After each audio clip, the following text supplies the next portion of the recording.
This video is brought to you by True Tales of Buried Treasure, the largest collection of old treasure magazines in the West. On our website, you can search for individual treasure stories by region, or buy our original magazines themselves. To pay us a visit, please click on the link in the description. Enjoy.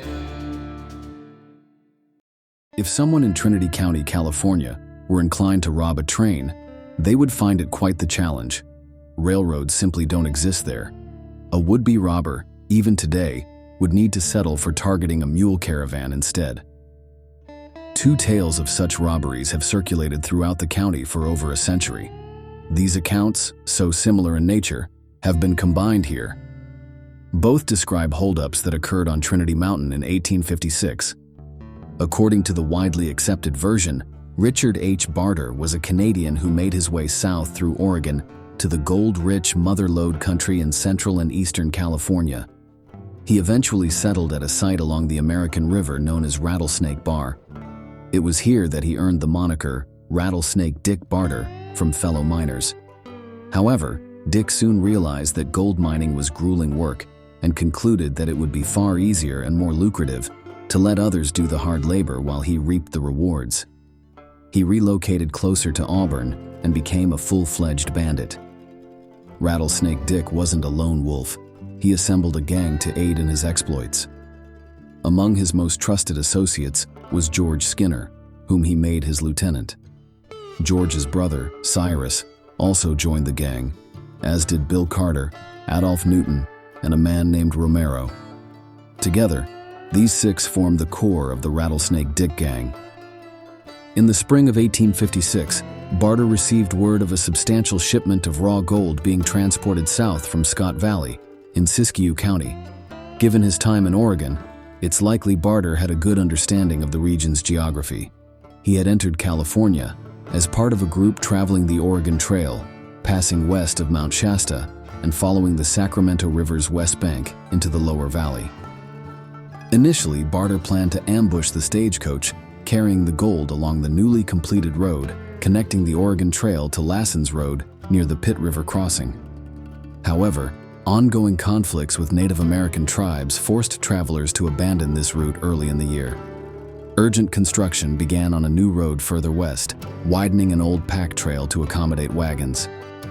By spring, this new road stretched from Eureka to Callahan's, just north of Scott Mountain, and on toward French Gulch and the Tower House on Clear Creek. The route was treacherous. The steep descent near Clear Creek required teamsters to drag trees behind their wagons to prevent them from plunging into the river. It was along this perilous stretch, likely near Dodge Creek, that the holdup took place. Smaller contractors and packers were transporting goods and passengers over Scott Mountain to Trinity Center, where the trail crossed the Trinity River at Van Ness Ranch. From there, it climbed Trinity Mountain, traversed a low saddle near the peak, and descended steeply along Dodge Creek before following Clear Creek to Tower House at Willow Creek Fork. Although stagecoaches and freight wagons dispatched from Wells Fargo and Shasta City were beginning to replace mule trains, the road was still under construction. It wouldn't be completed as far as Scotts Mountain Creek until 1857, and it would take until 1859 to fully connect with Callahan's. Nonetheless, the unfinished road and rugged terrain made it an ideal setting for Rattlesnake Dick and his gang to strike. Rattlesnake Dick sent George Skinner and a few gang members to French Gulch ahead of the construction crews. Their task was to scout out a prime location to ambush a large gold shipment expected to pass through the area. At the time, small connecting companies like Rhodes and Whitney handled cargo along this route until it was transferred to major firms like Wells Fargo and Shasta City. It's likely that Rattlesnake Dick's gang targeted Rhodes and Whitney during this heist, as the company went bankrupt later that year, possibly due to this robbery. Skinner took 4 regulars from the gang, Carter, Newton, and Romero, and recruited an additional man, a Mexican stranger whose name was never known. The gang simply called him the Mexican. With Dick estimating the haul at $80,000 in gold, nearly 400 pounds at the gold prices of the late 1850s, the gang needed mules to transport the loot. Dick and George's brother Cyrus planned to steal unbranded mules from the valley to avoid suspicion. as using the pack company's animals with their distinctive brands would have been too risky. The gang likely traveled on foot after reaching the head of construction on Clear Creek. They climbed to the summit of Trinity Mountain, where they set up camp out of sight of the workers. A nearby spring provided fresh water, and the site was inconspicuous enough for them to pose as travelers if spotted before the pack train arrived.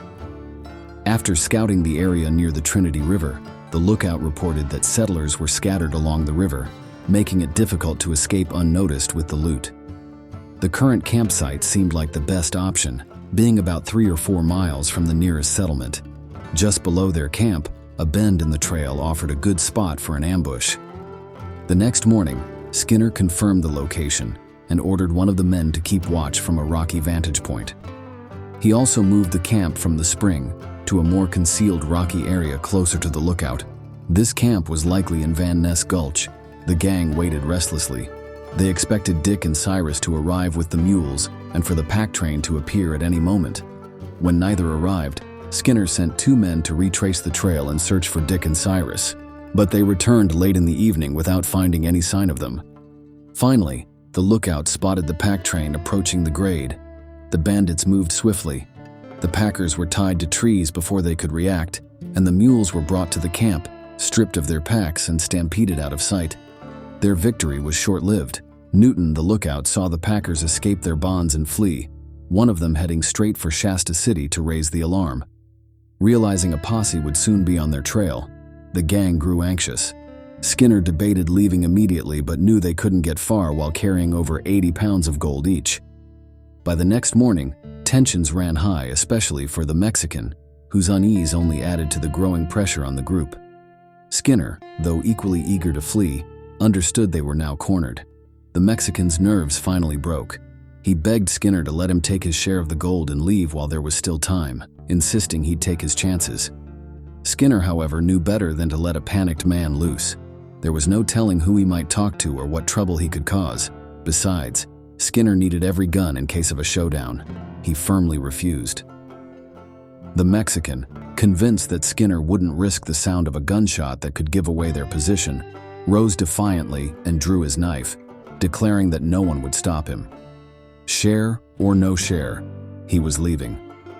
Skinner acted swiftly, shooting the Mexican point blank and killing him instantly. The gang now had no choice but to act quickly. The sound of the shot would surely have been heard, and the posse was likely already closing in. With Dick and Cyrus still missing and no sign of their arrival, Skinner and the others hastily decided to hide half the gold and attempt to carry the rest.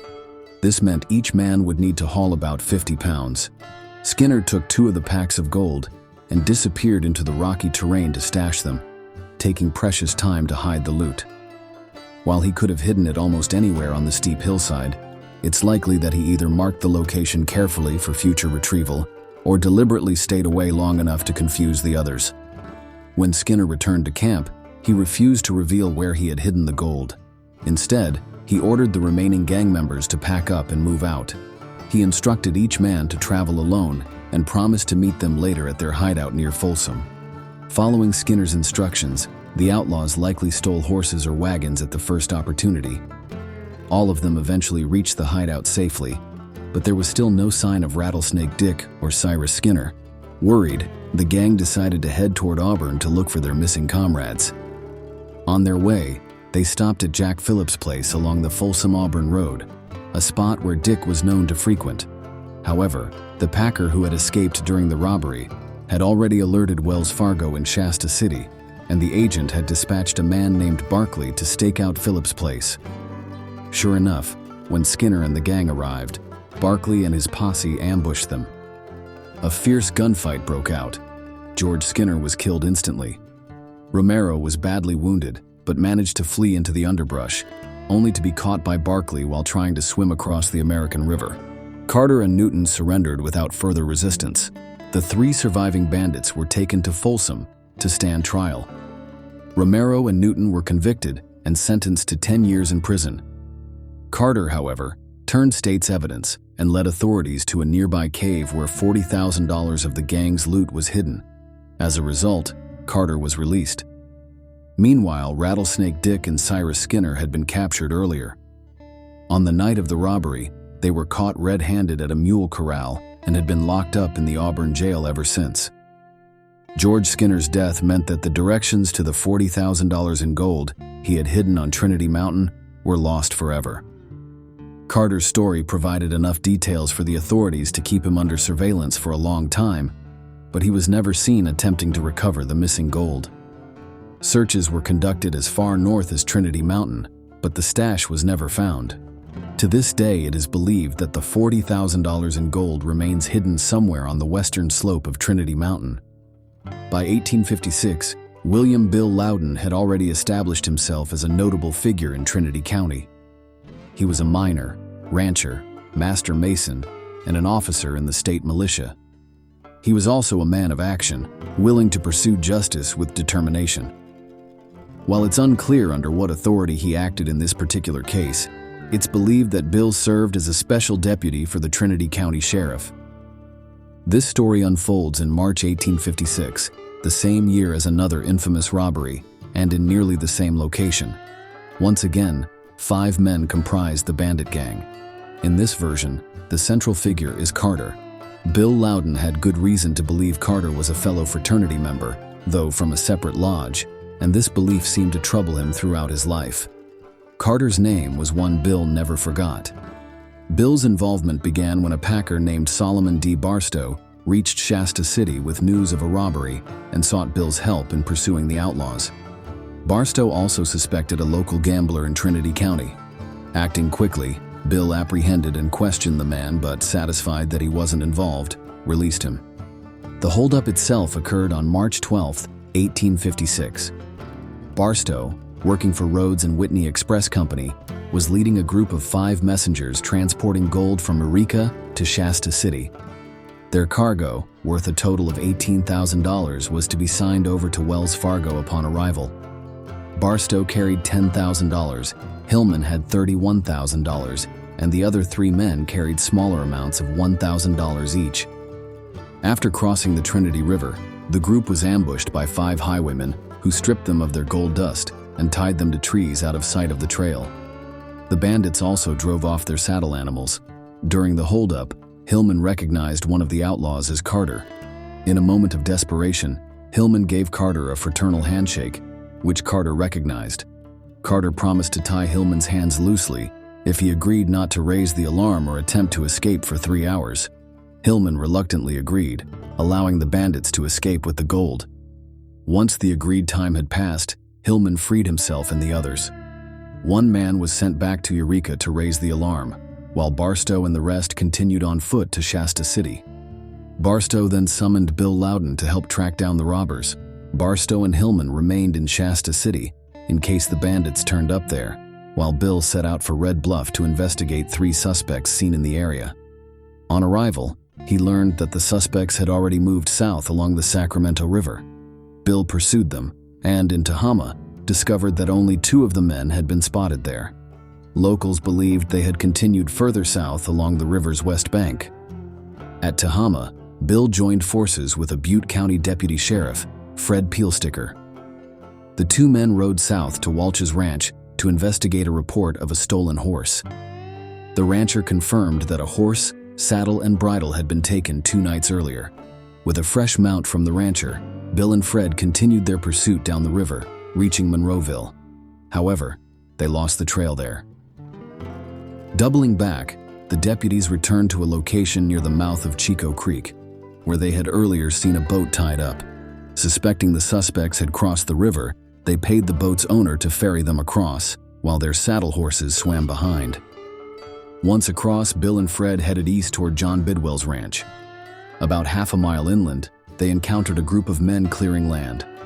One of these workers provided them with a crucial clue that would advance their pursuit.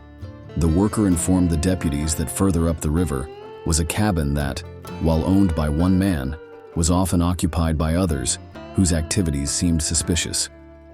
Intrigued, Bill Lowden decided to investigate.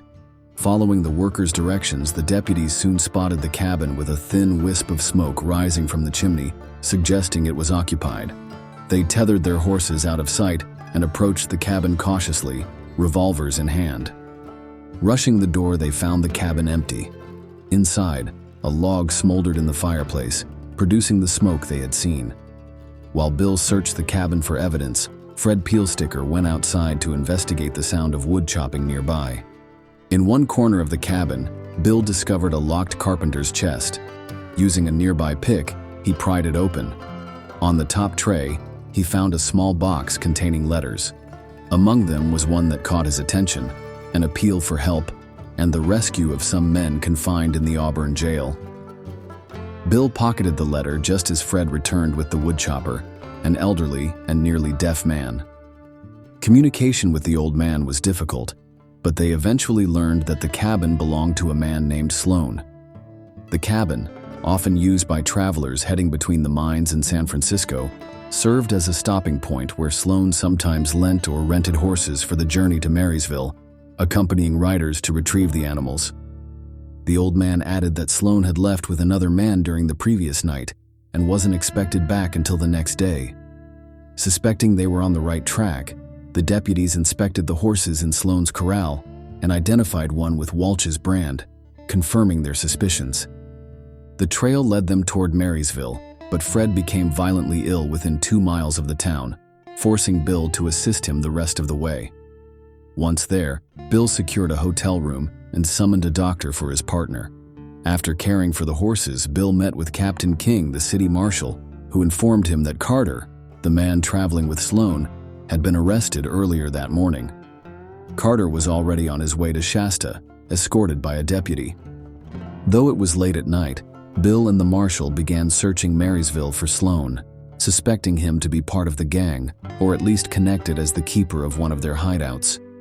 By daylight, Sloan still hadn't been located. It then occurred to the lawmen to check for Sloan's horses. Finding them in a local stable, they assigned a deputy to watch the animals, reasoning that Sloan would eventually return for them. Their hunch paid off. While inspecting the stable, they questioned a worker who pointed them to the hayloft, where Sloan was sleeping.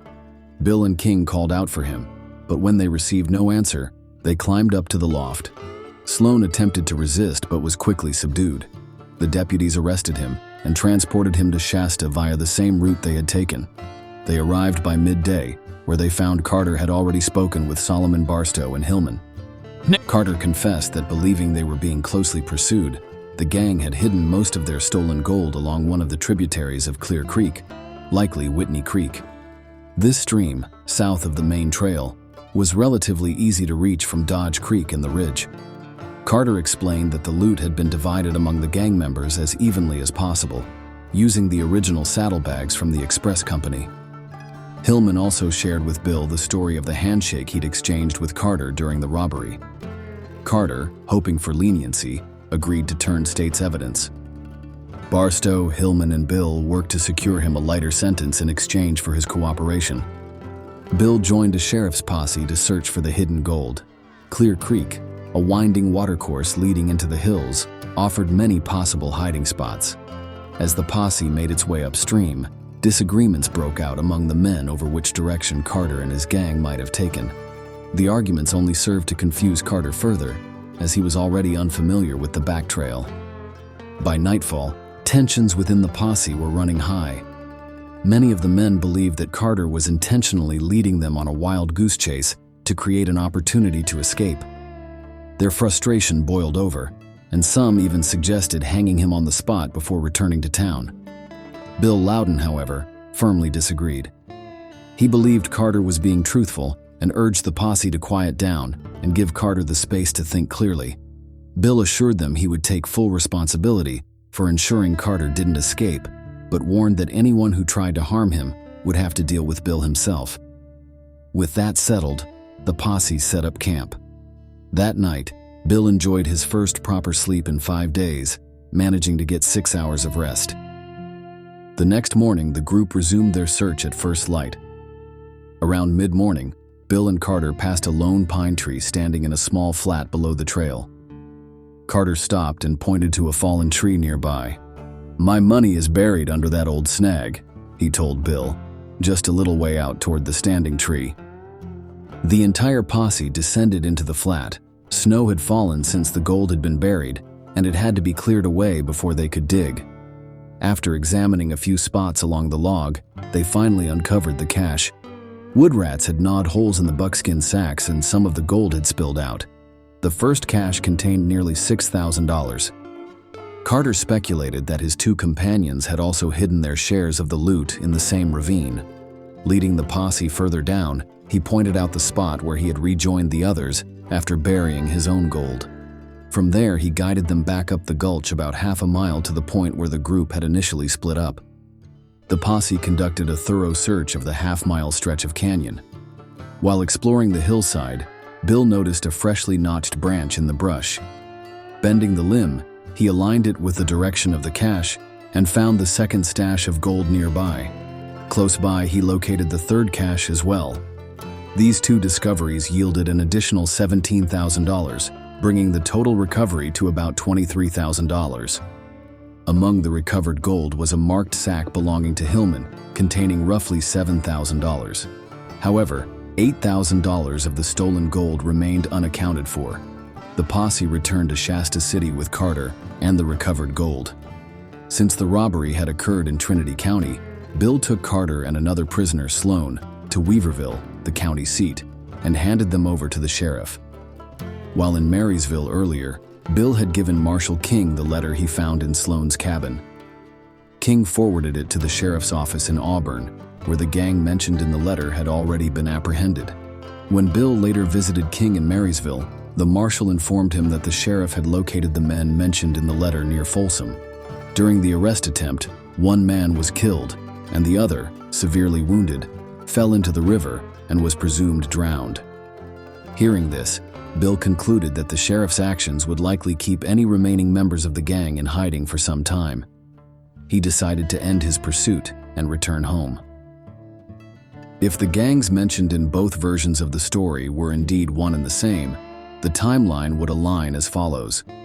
Rattlesnake Dick Barter and Cyrus Skinner were still in the Auburn jail following their failed attempt to steal mules. George Skinner and Romero were likely the men in the tent near Folsom. Carter, Newton, and Romero were eventually sent to prison. Carter reportedly died 2 years later, while Newton and Romero served out their 10-year sentences. The Mexican gang member had been killed earlier by George Skinner, leaving 7 members in total. Subsequent reports suggest that 2 more gang members were arrested later, possibly Romero and Newton. Sloan was released, and another report indicates Carter may have been released as well. Despite Lowden recovering $23,000 of the original $31,000, Rhodes and Whitney Express Company went bankrupt, possibly due to the losses. Barstow and some of the other couriers later joined Wells Fargo. The missing $8,000 may have been part of what Barkley recovered near Folsom, aligning with George Skinner's suspected share. If that's the case, the company's financial loss might not have been as severe as first believed. Bill Lowden recorded this account in 1907, 50 years after the events, at the age of 76. Minor details may have faded over time, but his story provides valuable insight into the era's events. He passed away on January 10, 1912, at the age of 81 after a long and active life. As for Rattlesnake Dick, his outlaw career ended definitively on July 11, 1859, when he was killed during another attempted robbery. With his death came the final end of the Rattlesnake Dick gang. Thanks for watching. If you'd like to read the original article or purchase the magazine from which it was taken, please check out our website, truetalesofburiedtreasure.com.